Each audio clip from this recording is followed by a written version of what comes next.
Avez-vous déjà aimé? Je vous rassure, je ne vais pas faire dans le cliché en parlant de ces histoires que je vous ai contées lundi dernier. L'amour, c'est abstrait, c'est compliqué.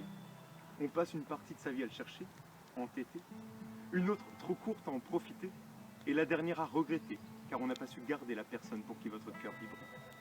Et ce cycle peut continuer à se répéter sans arrêt. C'est fatigant, ne trouvez-vous pas? On s'inflige cela alors que ça nous use. Mais pourquoi? On doit sûrement aimer ça. Ne vous inquiétez pas, c'est pas de ça que l'on décède, mais d'une tendre et pure découverte. Cette découverte m'est tombée dessus il y a 3 ans. À l'époque, je vivais à fond ma vie d'informaticien. J'enchaînais les soirées arrosées, à choper des petits boudins, à me faire recaler par des mannequins, sans me soucier du lendemain, sans penser à la gueule de bois du matin. Mon téléphone sonnait un samedi à midi. Nous étions en plein mois de juillet, le soleil tapait fort. Le visage de ma sœur illuminait mon cellulaire, accompagné de vibrations faisant trembler la terre. La discussion fut brève, c'est certain. Adrien, je suis enceinte, et je veux que tu sois le parrain. À l'époque, je n'avais pleuré que pour 3 raisons. Mon ex-ex, et la découpe d'un oignon. Je n'avais pas encore réagi aux responsabilités d'une telle proposition, mais là, sans comprendre, j'ai été submergé par les émotions. Pas certain de ce qui me prenait au cœur. La fierté de l'accomplissement de ma sœur. L'excitation de voir un autre gros nez de godon faire fureur.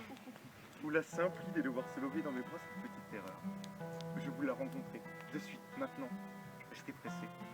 Je me voyais déjà avec elle en train de jouer, en train de la chatouiller, la taquiner en lui disant que de sa mère, à la vérité des grands pieds.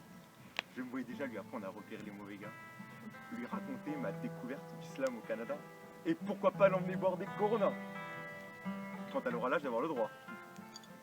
Certains savent s'occuper des nouveau-nés, passer des heures à les faire gazouiller, à savoir quand ils doivent manger, comment les changer, quand les porter, comment les moucher.